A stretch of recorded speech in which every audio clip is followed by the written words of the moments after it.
안녕하십니까. 전하태 교수입니다. 이번 시간에 여러분들과 2021년 제4회 대기환경 산업기사 최근 기출문제 풀이를 하도록 하겠습니다. 자, 먼저 문제 1번에 보시게 되면 CL2 0.05%가 포함된 가스 1000m의 삼성파워를 수산화칼슘으로 중화 처리하고자 한다. 필요한 수산화칼슘의 소요량을 계산하시오 돼 있어요. 자, 그럼 여기에서 여러분들이 CL2라는 기체를 처리했을 때 수산화칼슘을 이용을 해요. 그럼 수산화칼슘이 CaOH2가 됩니다. 따라서 여러분들이 반응식을 세우게 되면 Cl2와 수산화칼슘을 이용해서 Cl2를 처리를 하려고 하면 CaCl2 그리고 CaOCl2가 발생되고 물이 나오는 거죠. 따라서 계수를 맞추면 Cl2의 2몰 그리고 수산화칼슘의 2몰, 물의 2몰이 나오는 거죠. 자, 따라서 CL2와 수산화칼슘을 비를 놔요. 그럼 여기서 CL2는 가스량 중에 0.05%가 포함되어 있으니까 최적으로 계산합니다. 따라서 최적은 계수 곱하기 22.4Sm의 삼성, 따라서 2 곱하기 22.4Sm의 삼성이에요. 반면에 수산화칼슘은 kg으로 계산하라고 되어 있죠. 그럼 분자량, 계수 곱하기 분자량을 쓰면 되는 거죠. 따라서 분자량을 여러분들이 계산을 하시게 되면 자, 수산화칼슘의 분자량은 CA가 40, 원자량이 O가 16짜리가 2개, H 1짜리가 2개, 그래서 74가 되는 거죠. 따라서 2 곱하기 74kg. 그러면 CL2는 1000kg per 1000m의 삼성 per hour 중에서 몇 퍼센트? 0.05%. 퍼센트를 제거하기 위해서 10의 마이너스 2승을 곱하면 되겠죠? 퍼센트가 백분율이니까 따라서 X 해서 대각선으로 곱한 다음에 X가 있는 항으로 정리를 하시게 되면 1.65kg per hour라는 소요되는 수산화칼슘의 양을 계산할 수가 있어요. 자, 그래서 이 문제에서는 염소와 수산화칼슘의 화학 반응식이 실제로 보면 가장 핵심적인 내용이다. 이렇게 보시면 되는 거죠. 자, 그리고 문제 2번을 보겠습니다. 자, 문제 2번에 보시게 되면 동일한 사형을 가진 사이클론에 대해서 여기서 사이클론은 원심력 집진기가 되는 거죠. 작동 조건을 바꿀 때의 처리 효율의 변화는 다음 식을 이용해서 대략적으로 측정할 수 있다고 한다. 100 효율 A 나누기 100 효율 B는 QB 나누기 QA의 0.5성. 여기서 효율 A와 효율 B는 A와 B 조건에서 사이클론 효율이며 QA와 QB는 A 및 B 조건에서 처리 유량.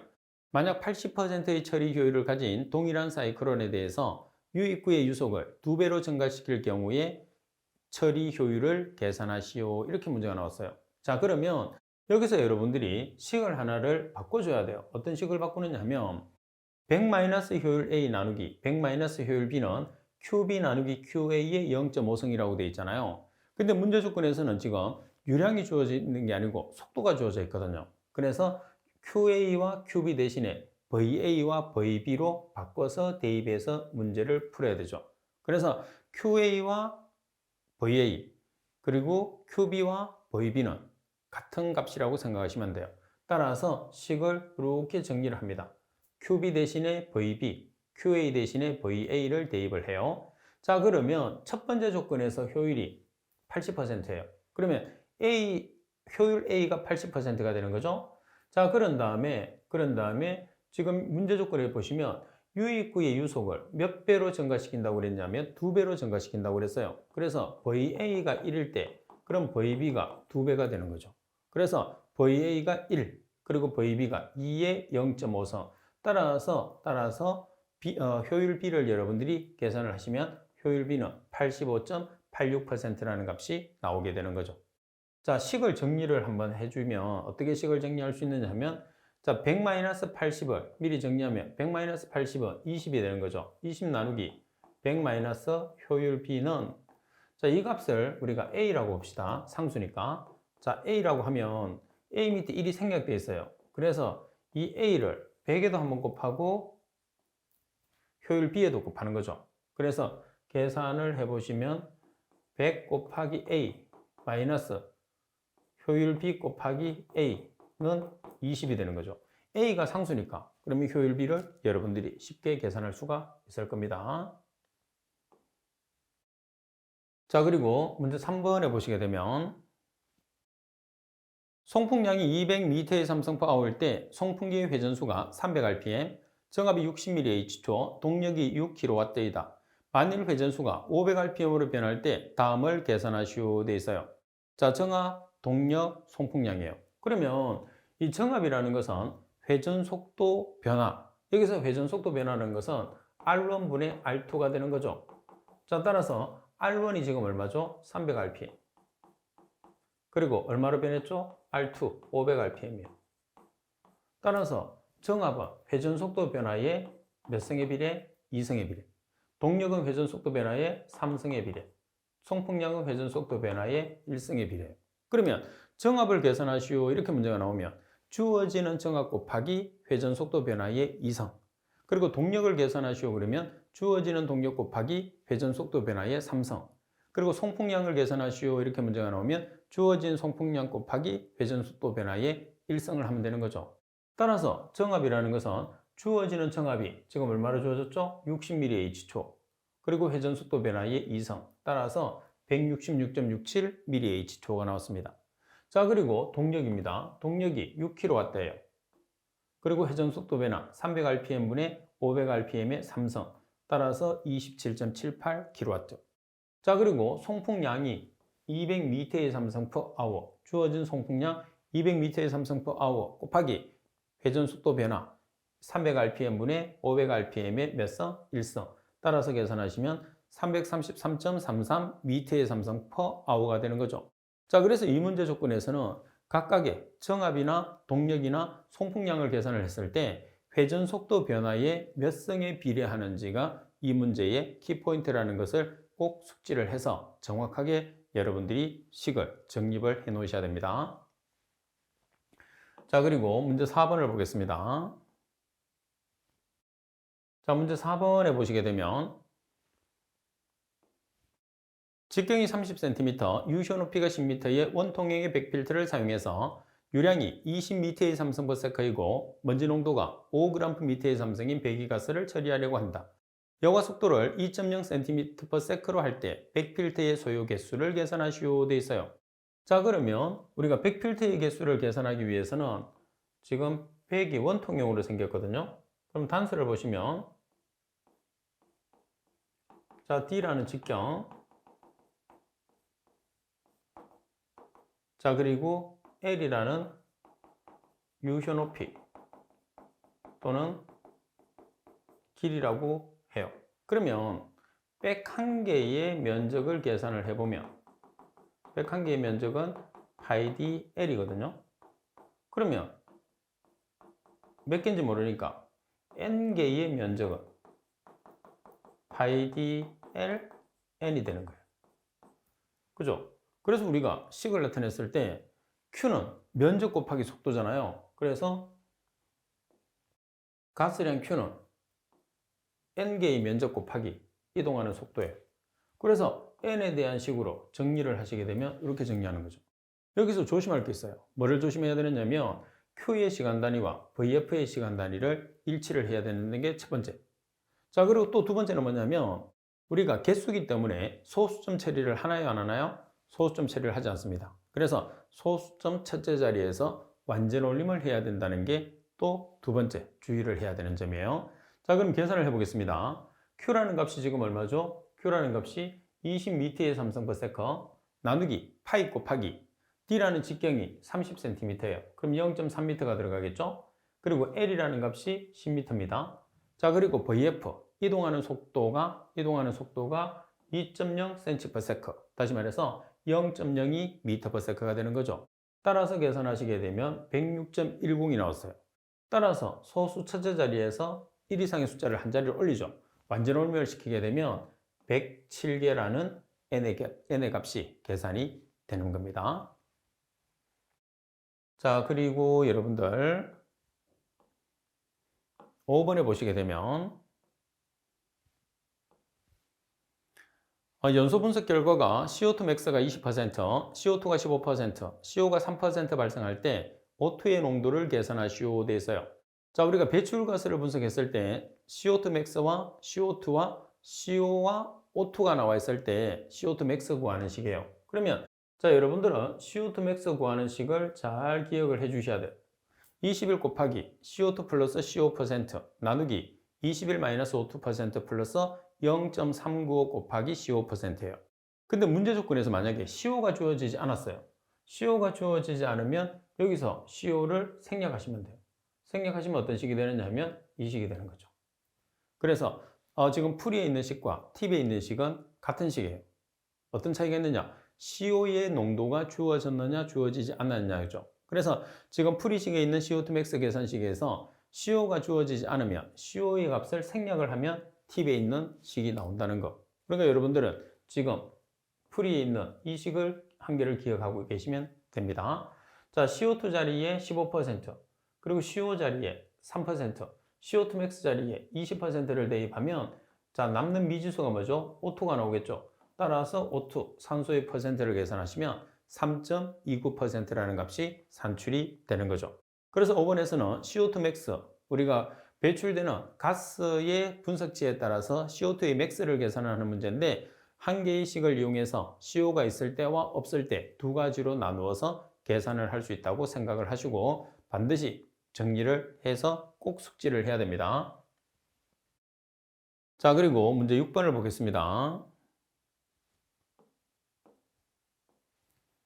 프로판 50%와 부탄 50%로 구성되어 있는 연료를 공기비 1.1로 연소할 경우에 근연소 가스량을 계산하시오 되어 있어요.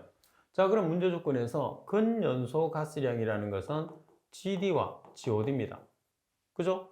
그런데 지금 공기비가 1.2라고 있어요. 그럼 1.2라고 하면 뭐가 기준이 되는 거죠? GD가 기준이 되는 거죠. 그러면 기체 연료에서 GD라는 것은 M-0.21 A0 플러스 CO2량이죠. 여러분들 이론편에 보면 연소계산편의 이론편에 보시게 되면 고체 액체 연료의 이론 연소계산식과 기체의 이론 연소계산식이 여러분들 정리가 되어 있어요. 그래서 고체 액체와 기체 분류를 해서 연소계산식을 반드시 정리를 해 놓으셔야 됩니다. 아니면 아주 많이 헷갈려요. 자, 그럼 먼저 완전 연소를 시켜야 되겠죠. 프로판과 부탄을 완전 연소를 시켜 보겠습니다. 자, 프로판은 C가 3개고 H가 8개죠. 산소하고 결합을 하게 되면 CO2와 H2O가 나오죠. 자, 먼저 탄소 뒤에 있는 숫자를 CO2 앞으로 보냅니다. 그리고 H 뒤에 있는 숫자를 H2 앞으로 보내요. H2O는 H가 2개니까 2분의 8은 4가 되는 거죠. 자, 그리고 산소 계산합니다. 2개짜리가 3개, 6개, 1개짜리가 4개, 그러면 10개죠. 저 10개를 이렇게 보내면 O2니까 2개짜리니까 2분의 10은 5가 되는 거죠. 자, 그리고 부탄입니다. C가 4개고 H가 10개예요. 자, 발생하는 물질은 CO2와 H2O가 나오겠죠. 그러면 탄소 뒤에 있는 숫자가 CO2 앞에 옵니다. 그리고 H 뒤에 있는 숫자가 H2 앞에 와야 되겠죠. 2개짜리니까 2분의 10은 5가 됩니다. 자, 그리고 산소 2개짜리가 4개, 8개, 1개짜리가 5개, 그럼 13개죠. 자, O2 앞에 오면 2분의 13은 6.5개가 되는 거죠. 자, 따라서 여기서 이제 여러분들이 계산했을 때 GD를 계산을 하니까 M-0.21, M이라는 값이 공기비니까 1.2가 돼 있어요. 자, 그 다음에 A0라는 이론 공기량이라는 것은 산소량 나누기 0.21이에요.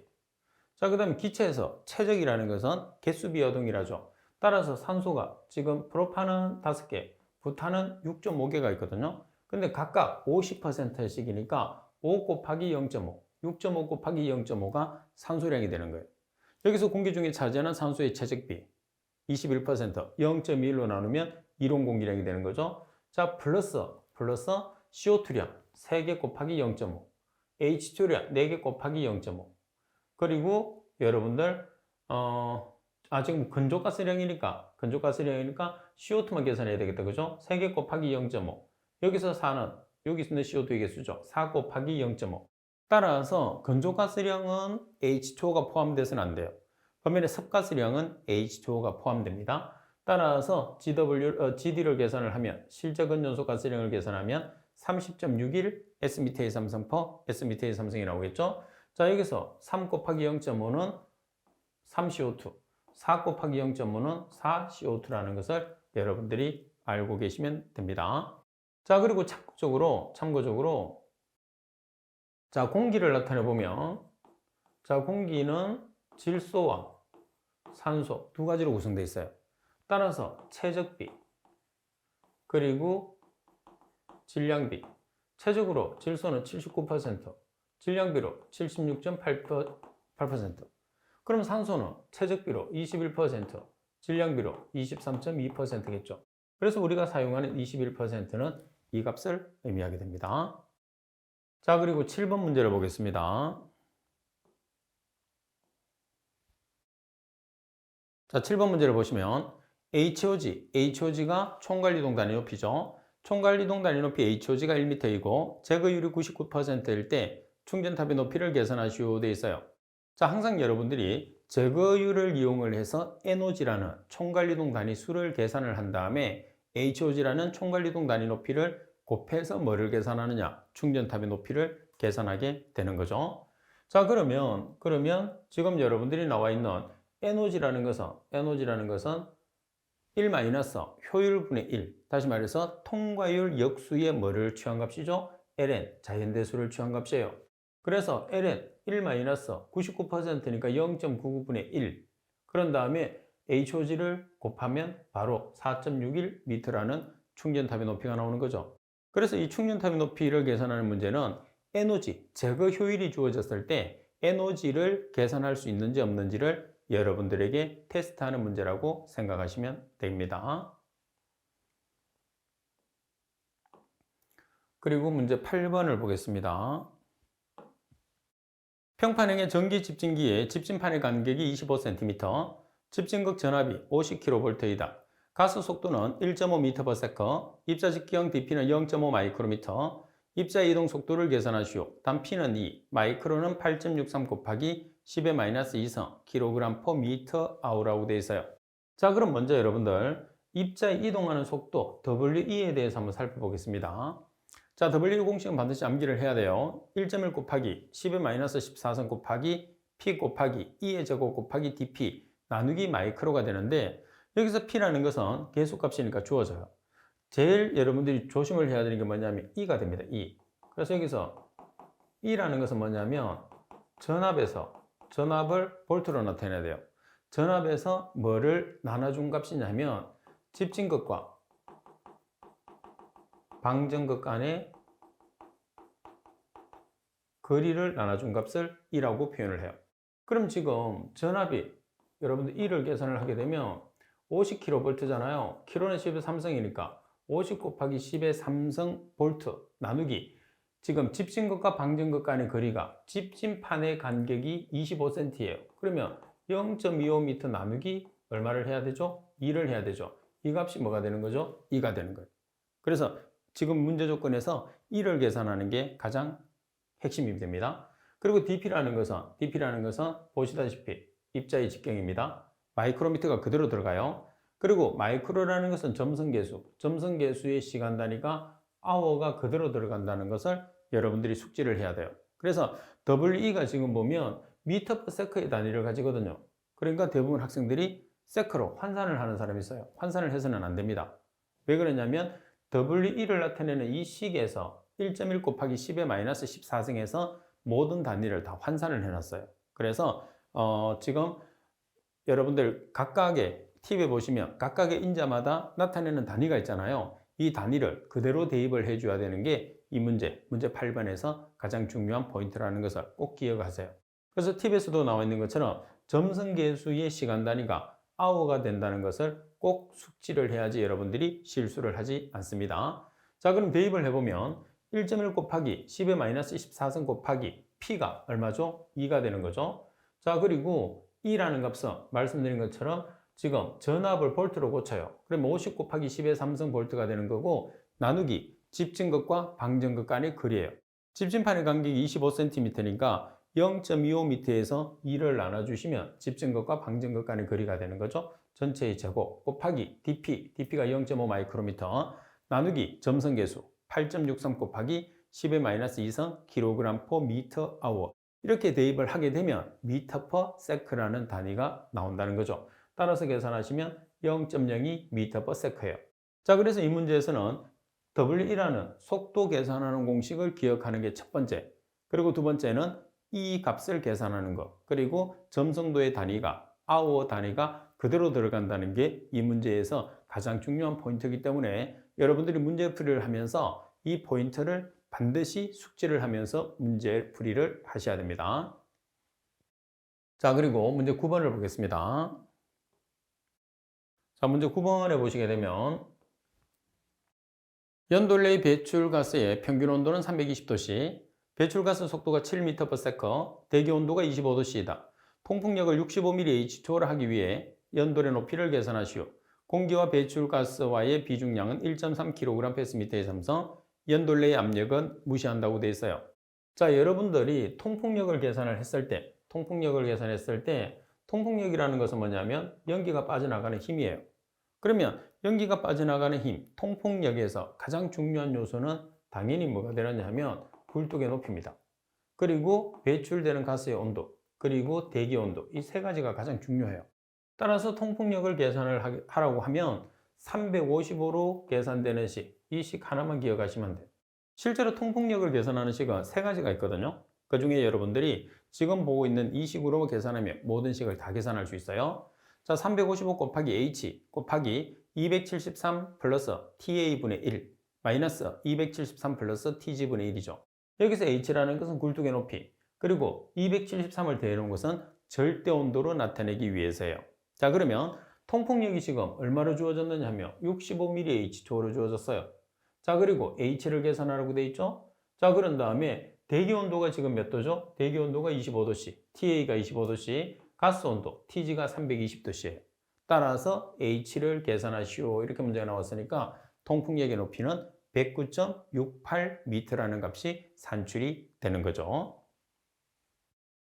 자, 그리고 10번 문제를 보겠습니다. 자, 10번. 사용량이 56kL/h의 중류 중에 황 함유량이 3%일 때 발생되는 SO2량을 계산하시오. 중류의 비중은 0.96이라고 되어 있어요. 자, 여기서 여러분들이 가장 핵심적인 내용이 뭐냐 하면 액체 연료는 단위가 kg/h예요. 자, 그런데 지금 여기 보면 액체 연료의 단위가 kL/h가 되어 있어요. 그래서 최적을 여러분들이 질량으로 전환시켜주기 위해서 뭐를 사용을 하느냐? 비중을 사용을 해야 돼요.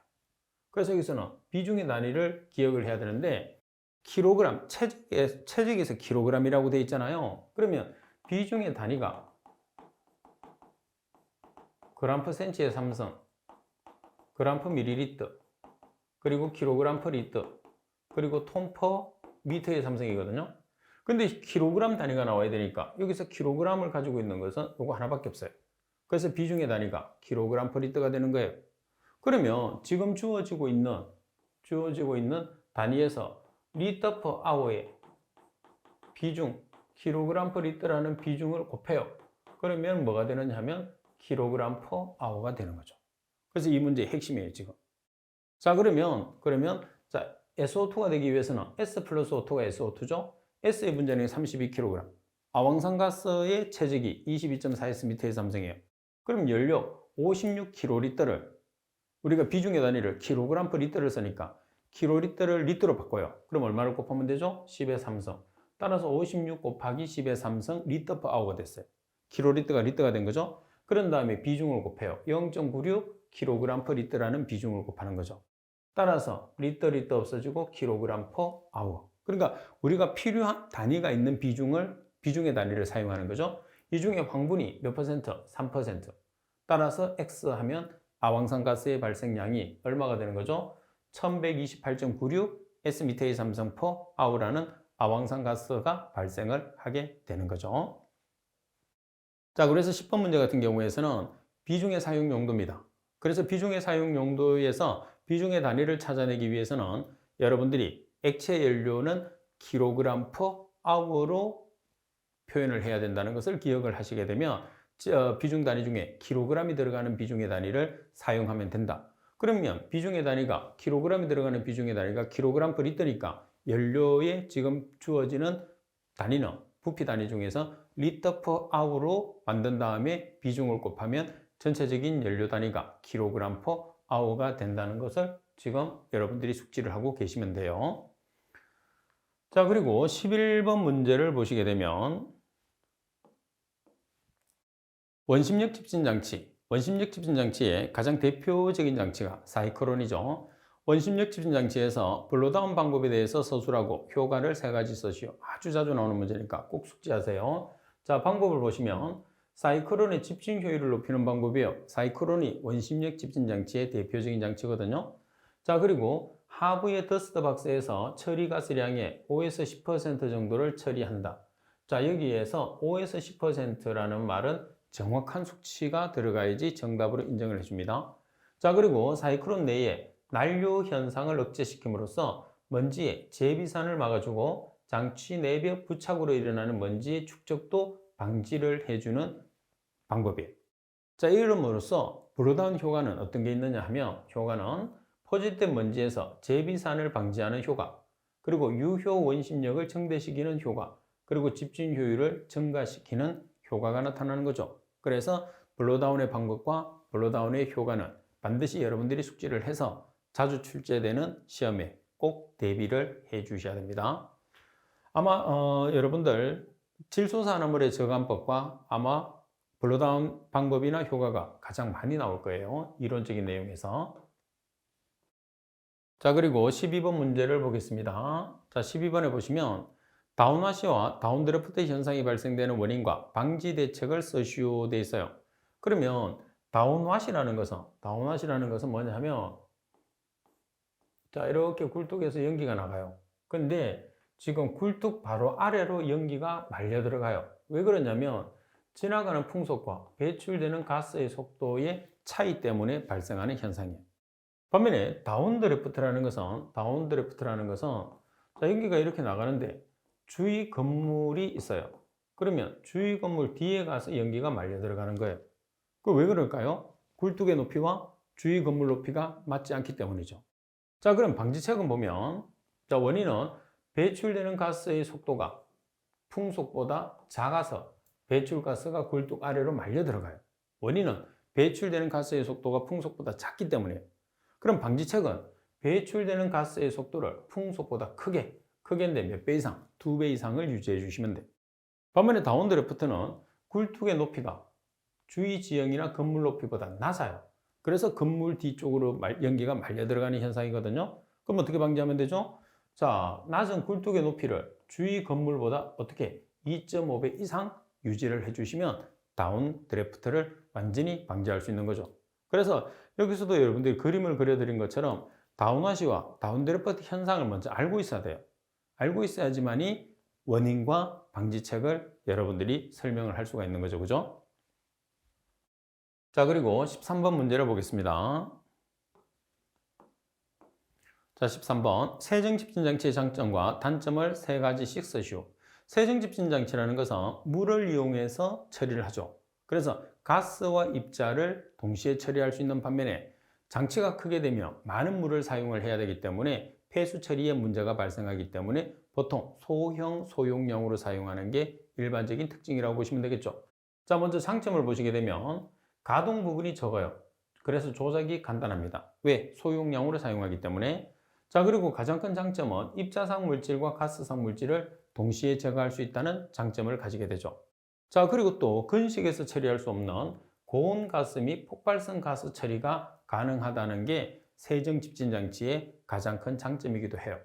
자, 반면에 단점을 보겠습니다. 단점을 보시게 되면 소수성 먼지의 집진 효과가 낮아요. 여기서 소수성이라는 게 뭐죠?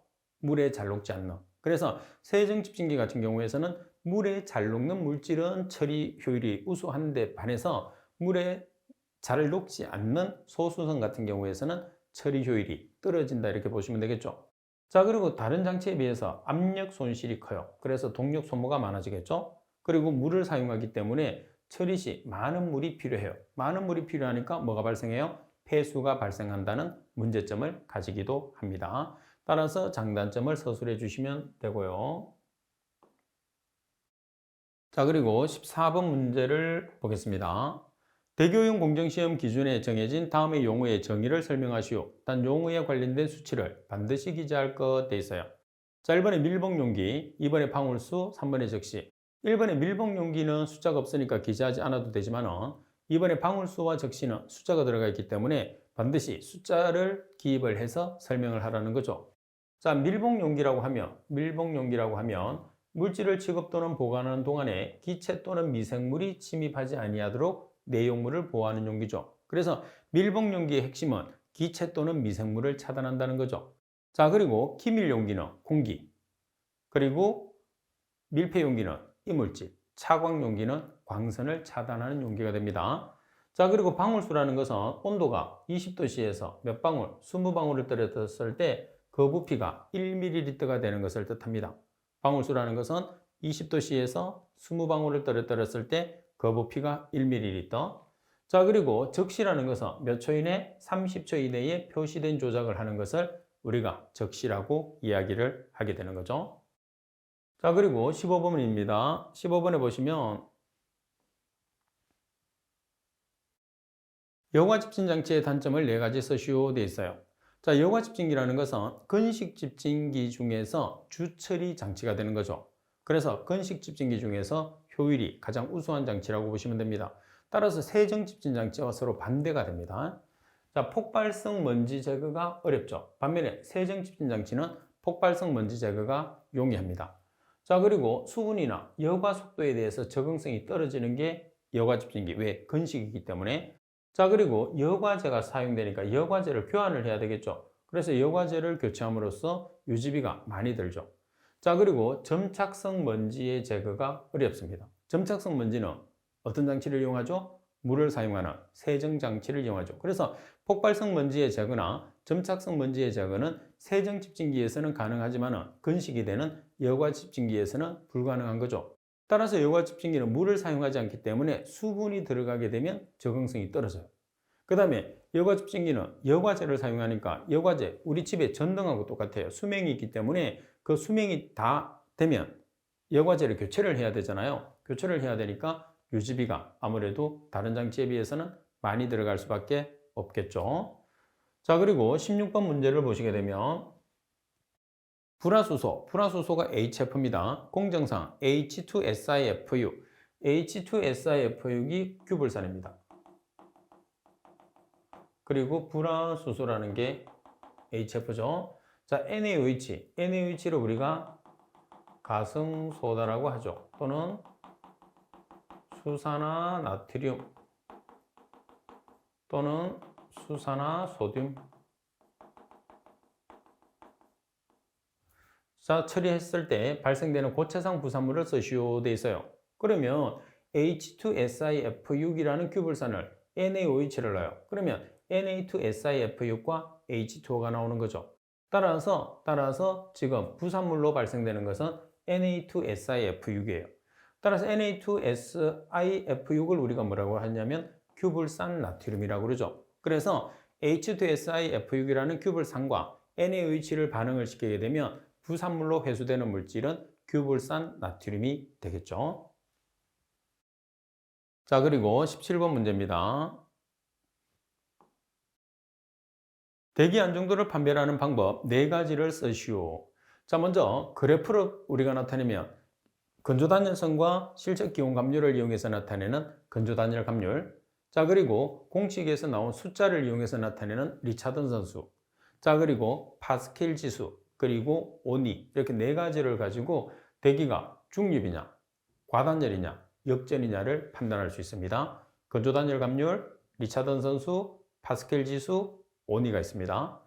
자, 그리고 18번 환상형, 부채형, 훈증형의 대기 안정도를 쓰시오 돼 있어요.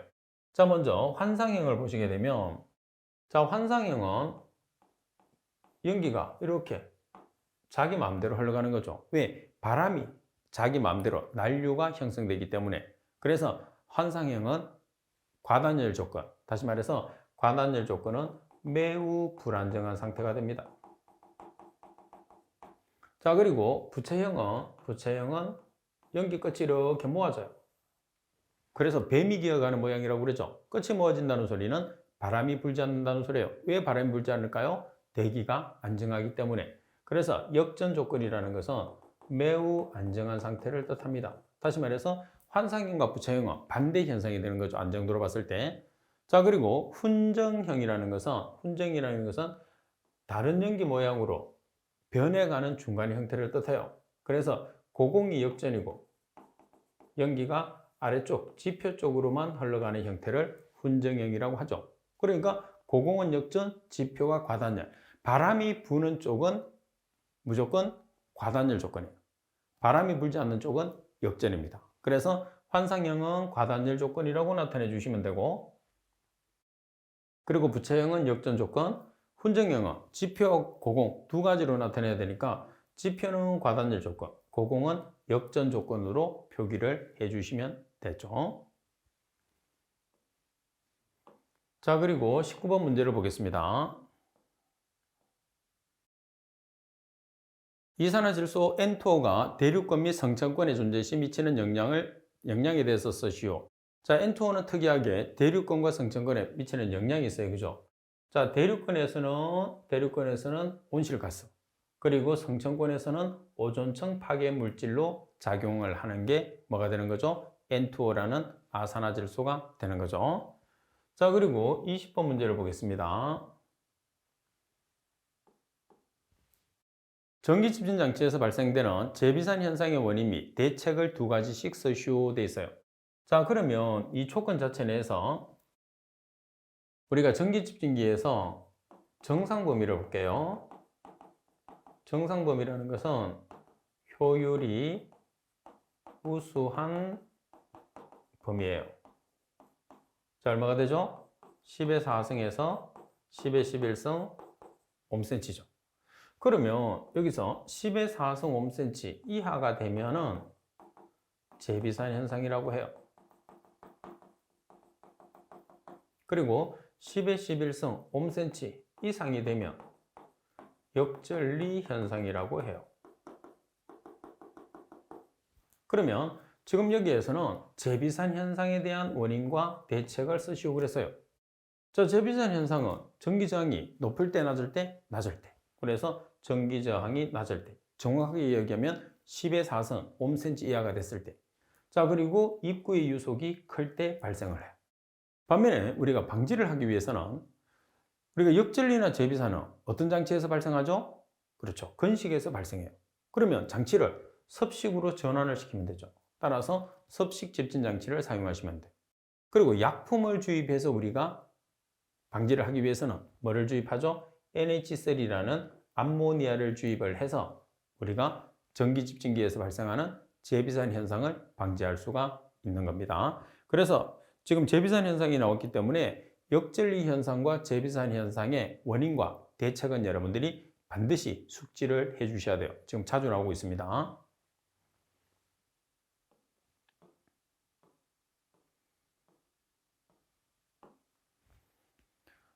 지금 여러분들이 보고 계시는 이 문제는 여러분들 선배들이 시험을 친 다음에 문제를 복원을 해서 제게 보내준 문제를 제가 다시 재편집을 해서 여러분들에게 강의를 하고 있어요.